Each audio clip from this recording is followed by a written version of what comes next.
In a quiet neighborhood where flowers bloom and children play, the most beautiful garden held the darkest secret. Because 6 feet under those prize-winning roses lay the body of Peria Vasai. Her husband had put her there. Peria was 37. A woman who should have been planting her own flowers, watching seasons change, building a future. Instead, she became part of the earth. Her husband, Alireza Asghari, was the kind of man neighbors waved to. The kind who kept his lawn perfect. The murdering kind.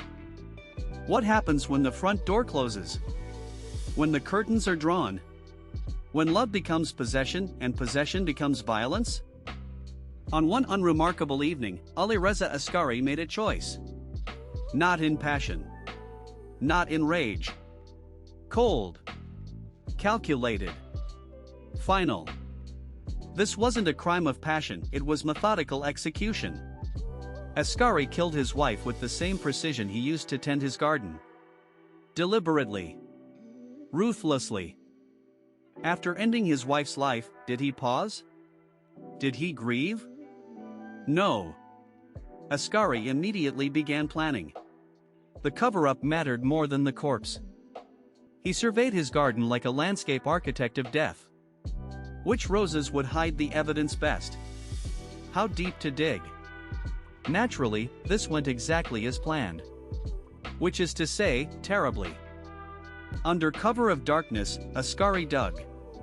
Shovel by shovel, he carved Peria's final resting place. Then he buried her like she was garden waste. Not a wife. Not a human being. And then Asghari did something that chills investigators to this day. He continued his normal life. Mowing the lawn. Watering the flowers. Living directly above his wife's grave. The flowers bloomed beautifully that spring. Neighbors complimented his green thumb. The irony was lost on everyone except Asghari himself. Beauty growing from horror. Life from death. A perfect metaphor for his twisted mind. The neighbors saw a grieving husband. A man dealing with his wife's sudden disappearance. They brought casseroles.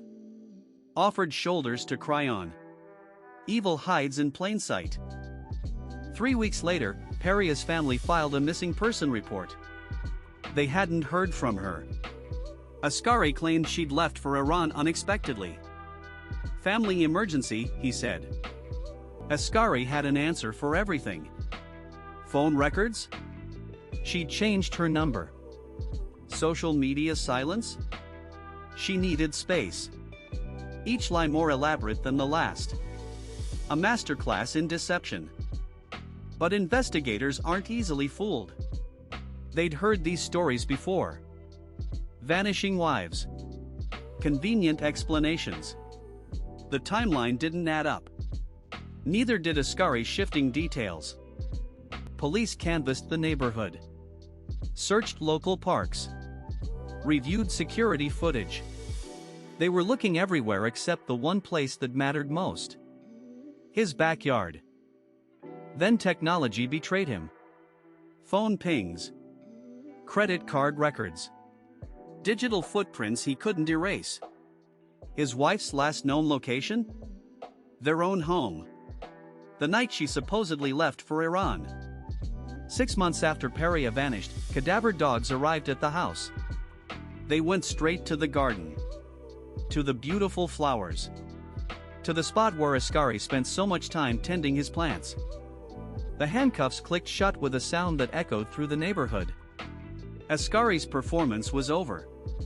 The grieving husband act had finally come to an end. The story spread like wildfire. A cold-blooded murder hidden beneath suburban normalcy. The nation recoiled, asking the same haunting question: who else is living next door? In the sterile courthouse, Alireza Asghari sat motionless. His lawyers would claim passion, temporary insanity. But the evidence would tell a different story entirely. The prosecution painted a chilling picture. Premeditation. The careful selection of burial tools. The methodical cover-up. This wasn't love gone wrong. This was calculated erasure of a human being. the gavel fell with finality. Life imprisonment. Justice for Peria, though hollow comfort for those who loved her. Some sentences can never truly balance the scales. Domestic violence rarely announces itself with sirens. It whispers through isolation, through control disguised as care, through threats that sound like promises. The signs were there. They always are. Peria Vasai had dreams, plans, a future that stretched beyond that garden. Now there's only an empty chair at family dinners, and the echo of laughter that will never return. Evil doesn't always wear a mask. Sometimes it mows the lawn, waves to neighbors, and buries its secrets in the very soil where roses should bloom. The earth keeps its secrets until someone dares to dig. In memory of Peria, and all the voices silenced too soon, may we learn to listen before it's too late.